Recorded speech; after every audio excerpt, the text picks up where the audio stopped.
celui qui va lire le Saint-Évangile selon le très saint évangéliste Saint Luc.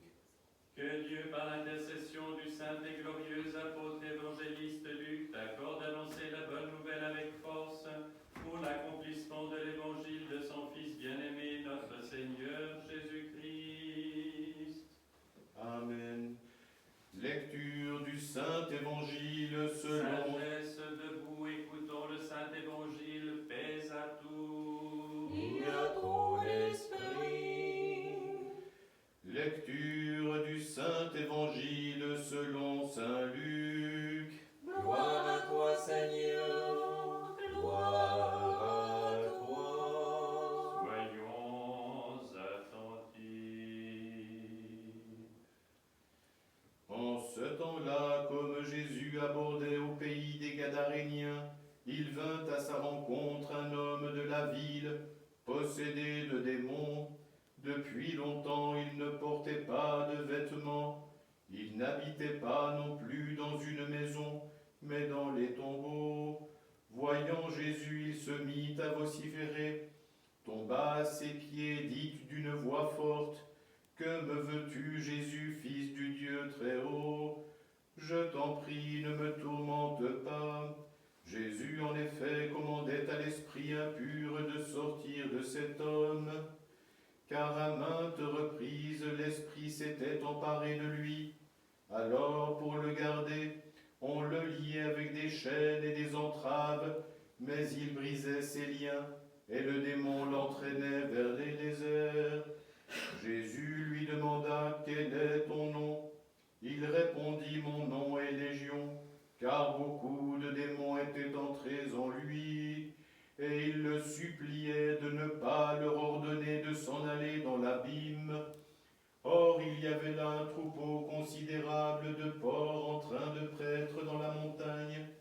Les démons le supplièrent de leur permettre d'entrer dans les porcs, et Jésus le leur permit. Ils sortirent donc de cet homme, entrèrent dans les porcs, et du haut de l'escarpement, le troupeau se précipita dans le lac et s'y noya. Voyant ce qui s'était passé, les gardiens prirent la fuite et portèrent la nouvelle dans la ville et dans les campagnes. Et les gens vinrent voir ce qui s'était passé. Arrivés auprès de Jésus, ils trouvèrent l'homme dont étaient sortis les démons, assis aux pieds de Jésus, vêtu dans son bon sens. Ils furent saisis de frayeur. Ceux qui avaient été témoins leur rapportèrent comment le possédé avait été guéri. Alors toute la population du territoire des Gadaréniens demanda à Jésus de partir de chez eux, car ils étaient en proie à une grande frayeur. Jésus monta en barque et s'en retourna. L'homme dont les démons étaient sortis le priait de le garder avec lui, mais il le renvoya en disant « Retourne chez toi et raconte tout ce que Dieu a fait pour toi. » Il s'en alla et publia par la ville entière tout ce que Jésus avait fait pour lui. En ce temps-là, Jésus, descendant de la montagne avec ses apôtres, s'arrêta sur un plateau où se trouvait une foule nombreuse de ses disciples et une grande multitude de gens venus de toute la Judée et de Jérusalem et du littoral de Tyr et de Sidon pour l'entendre et se faire guérir de leurs maladies. Ceux que tourmentaient des esprits impurs étaient guéris, eux aussi, et toute cette foule cherchait à le toucher, parce que de lui sortait une force qui les guérissait tous. Alors il leva les yeux sur ses disciples et dit, « Heureux vous les pauvres, car le royaume de Dieu est à vous. Heureux vous qui avez faim maintenant, car vous serez rassasiés. Heureux vous qui pleurez maintenant, car vous serez dans la joie. Heureux serez-vous si les hommes vous haïssent, s'ils vous frappent d'exclusion, et s'ils insultent et proscrivent votre nom comme infâme à cause du Fils de l'homme. Réjouissez-vous ce jour-là et tressaillez d'allégresse, car votre récompense sera grande dans le ciel. Gloire à toi, Seigneur, gloire à toi.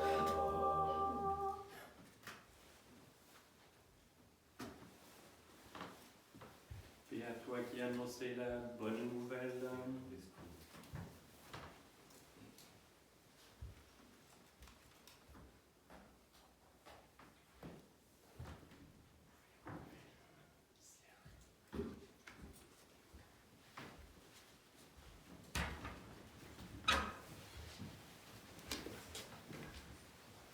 Au nom du Père et du Fils et du Saint-Esprit, ainsi soit-il. Chers frères et sœurs, aujourd'hui nous commémorons une figure tout à fait extraordinaire du monachisme, Saint Job de Patchaïev, qui vécut à une période où la foi droite, la foi orthodoxe était particulièrement persécutée, et en vivant, en incarnant véritablement l'Évangile, il a conforté ses frères dans la suite du Christ, et en même temps, il a rayonné par-delà sa vie terrestre, dans sa vie céleste ensuite, les croyants par quantité de miracles, de conversion, de vie véritablement bouleversée, de guérison physique aussi, et reste un exemple pour notre époque qui elle aussi est troublée et où il faut véritablement s'attacher à l'essentiel et rester persévérant. Pour répondre à des questions qui viennent très souvent à mes oreilles, des remarques concernant la prière, la distraction dans la prière, cette incapacité lorsque nous voulons nous mettre devant Dieu à rester concentrés en lui, eh bien je vais vous donner quelques extraits d'un très beau texte de l'archiprêtre Marc-Antoine Costa de Borgard sur ces questions-là et le rôle aussi des puissances incorporelles, les puissances angéliques, les anges de Dieu et les puissances démoniaques qui perturbent notre prière ou au contraire l'élèvent.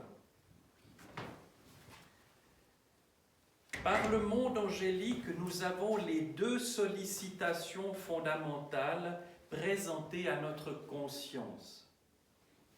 Inconsciemment, quelquefois, réellement, toujours. L'une vers la vie, l'autre vers la mort. Tout homme, toute femme qui entre dans la prière rencontre le monde angélique. Et nous ne rencontrons pas d'abord les anges fidèles. Comme notre Maître, nous sommes conduits au désert pour être éprouvés. C'est pourquoi la prière est tellement difficile. Mais l'Esprit qui nous a conduits au désert de la prière nous assiste constamment et nous n'avons rien à craindre. Le monde spirituel déchu que nous rencontrons ne peut rien contre nous si nous adhérons au nom de Jésus. Lui-même, le Christ, quand il a été au désert sous l'impulsion de l'Esprit du Père, a rencontré d'abord le monde spirituel déchu. Ensuite, les anges viennent et le servent. Ne croyons pas que nous rencontrons tout de suite dans la prière Dieu, ses anges et ses saints. Nous sommes nous-mêmes déchus de la condition naturelle et de cette déchéance, nous serons arrachés par l'adhésion à la parole de Dieu et par la prière incessante. À la suite du Christ au désert, la majorité des saints a rencontré d'abord le monde spirituel déchu. La vie de saint Antoine le Grand montre cela très bien.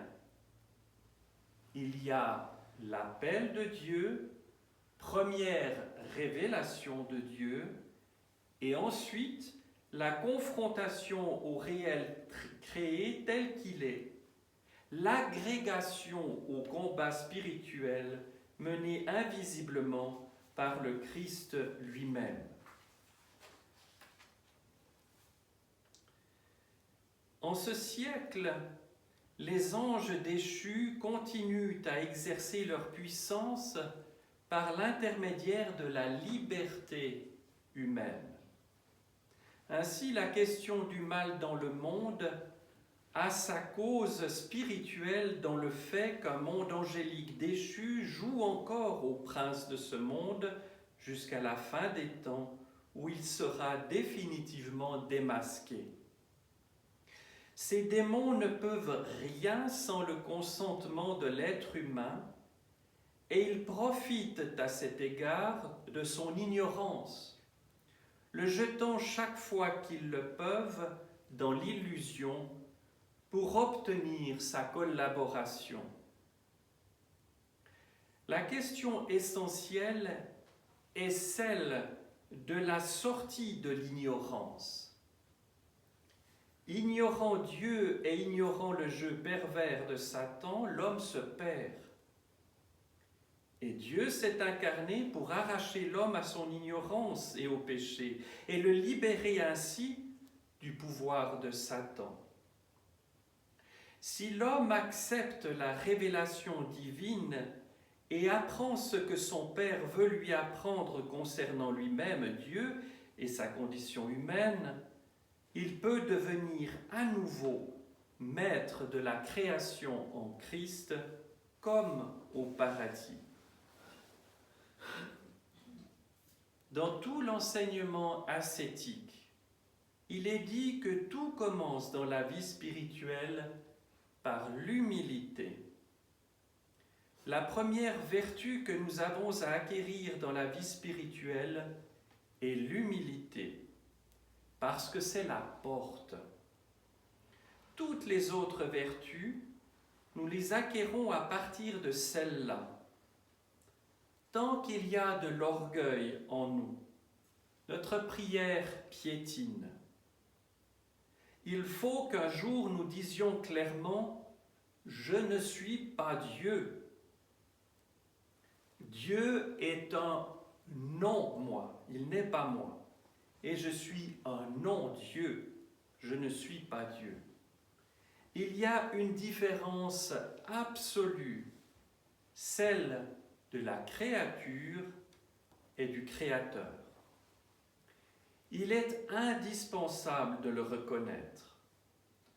Tant que l'on ne se croit Dieu, et inconsciemment nous nous prenons tous plus ou moins pour des dieux, ou nous voudrions être le Dieu des autres, on est dans l'orgueil, ce qui constitue le handicap principal. L'humilité est l'acceptation de ce que l'on n'est pas Dieu et de ce que l'on a besoin de Dieu pour être homme. Ce n'est pas une faiblesse d'avoir besoin de Dieu, c'est au contraire quelque chose qui nous rend forts parce que c'est la force de Dieu qui vient en nous. Ceci est une caractéristique essentielle de la vie spirituelle authentique qui révèle par ailleurs à l'homme que, sans être Dieu, il est à son image et à sa ressemblance.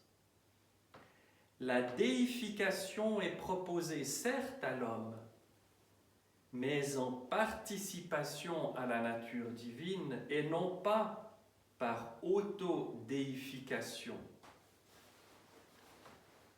Un autre aspect du monde angélique est constitué par la division des anges déchus entre eux. Les puissances spirituelles s'affrontent. Les guerres des hommes ont leur origine dans les conflits des puissances spirituelles. Derrière les mobiles économiques ou politiques, derrière les passions des hommes, il y a les affrontements des anges déchus. Le monde angélique déchu n'est pas seulement diviseur, c'est le sens même du mot diable.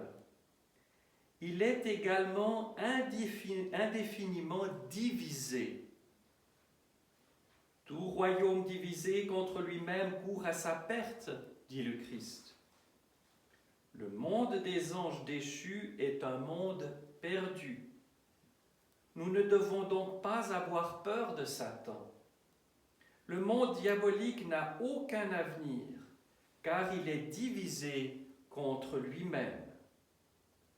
Il continue à faire le chef parce que nous sommes ignorants et n'avons pas d'expérience, et que Dieu le laisse faire dans une certaine mesure afin que nous devenions adultes. Mais c'est un monde fini, déjà jugé. Les nations comme les personnes ont leur bon ange et leur mauvais ange, leurs aspirations spirituelles à la communion, à la paix et à l'harmonie, et les aspirations à la division liées au fait que le monde spirituel est divisé contre lui-même. Au contraire, le monde angélique fidèle est une hiérarchie harmonieuse. Chaque personne humaine a deux anges, donc. Nous avons besoin d'en avoir deux pour faire l'apprentissage de notre liberté. Le Christ parle des anges fidèles placés près de nous quand il dit à propos des enfants que leur ange dans le ciel voit sans cesse la face de mon Père qui est dans les cieux. D'autre part, nous voyons comment le bienheureux Job fut tenté par le démon. Il est dit également de Judas, le diable se tient à sa droite. Voilà donc deux catégories d'anges. Ceux qui voient la face du Père qui est dans les cieux, si nous regardons nos anges, eux regardent Dieu et nous orientent vers lui. Et ceux qui essayent de nous faire désobéir, déchoir, dégénérer spirituellement, qui sont les agents d'une sorte d'entropie spirituelle. Ceci aboutit à la question de la liberté. Les animaux ont peut-être des anges, mais pour autant, ils ne sont pas libres. La créature libre est l'être humain. Lourde responsabilité, mais également dignité de l'être humain. Les saints-pères disent que les anges déchus ne tentent les hommes qu'avec la permission de Dieu et qu'ils ne provoquent la chute des hommes qu'avec le consentement de ceux-ci. L'enseignement traditionnel des apôtres est que le baptisé a un combat à mener, qui est essentiellement un combat spirituel.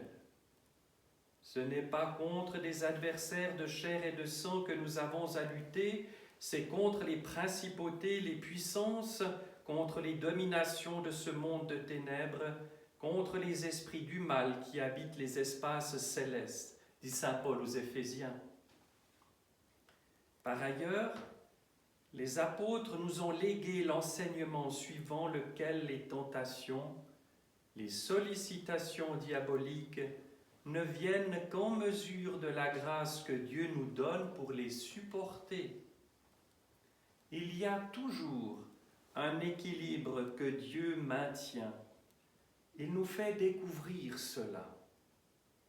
Nous avons certes l'impression d'être complètement écrasés sous une attaque, par exemple celle de l'esprit de découragement, mais en fait, ce n'est pas vrai. Dieu donne ce qu'il nous faut et empêche l'adversaire de nous écraser totalement. L'enseignement des apôtres et des saints-pères sur le monde invisible débouche sur une théologie de la liberté créée. L'être humain est libre, mais il ne le sait pas. La vie spirituelle est la découverte et l'apprentissage de cette liberté créée. Ainsi, les anges ne peuvent rien sans le consentement de notre volonté, et ils ne peuvent posséder que ceux qu'ils ont dépouillés des pensées divines en ce qui concerne les anges déchus. Avant que les anges déchus ne puissent pénétrer en nous, il faut qu'il y ait eu une acceptation de la part de notre volonté. C'est cela qui leur donne droit d'accès dans l'âme et dans le cœur, alors qu'ils n'y ont pas accès directement. Il faut également qu'ils aient dépouillé la personne de tout souvenir de Dieu, de toute pensée spirituelle. Inversement, les bons anges ne peuvent nous amener au Christ qu'avec notre consentement, qu'après que nous nous soyons dépouillés de tout souvenir du monde déchu. Il faut dans ce sens avoir tout quitté pour suivre le Christ. Le combat spirituel se mène donc essentiellement avec comme arme le souvenir de Dieu. C'est lié à la doctrine de la prière incessante. Saint Paul dit « priez sans cesse ». Une telle prière entretient dans l'âme le souvenir de Dieu. Et tant que ce souvenir de Dieu est maintenu, les anges déchus ne peuvent rien contre nous. Rien ne pourra t'atteindre, dit le prophète David. Voilà, chers frères et sœurs, comment on est invité à approfondir les questions essentielles pour mener de manière puissante, efficace, dirais-je, le combat spirituel, mais sachant toujours que Dieu veille sur chacun d'entre nous, qu'il ne veut pas notre perte, mais notre guérison, et qu'il suscitera dans nos vies, qu'il suscitera dans notre progrès spirituel, les personnes, les rencontres, les enseignements de l'Écriture et des saints qui nous ont précédés, pour approfondir tout cela, pour que tout cela devienne vivant, pour que tout cela soit non pas une abstraction ou une théorie, mais une expérience vécue et qui nous aura fait grandir. Voilà l'amour de Dieu, voilà l'amour du Christ pour chaque être humain, pour chacun d'entre nous. Chassons l'idée ténébreuse que nous n'y arriverons jamais, que nous sommes trop faibles. Acceptons que nous sommes petits, que nous ne sommes pas des dieux, mais que nous tenons tout de lui et qu'il veut tout nous donner, mais qu'il respecte notre liberté, le consentement au bien ou le consentement au mal. Ne nous défaussons pas de nos responsabilités, prenons-les, et même si nous tombons, relevons-nous, et plus nous ferons cela, plus ce mouvement de repentir sera permanent, moins les chutes seront pécamineuses, moins les chutes seront graves, et plus le visage de Dieu rayonnera sur nous et à travers nous. Au nom du Père et du Fils et du Saint-Esprit, ainsi soit-il.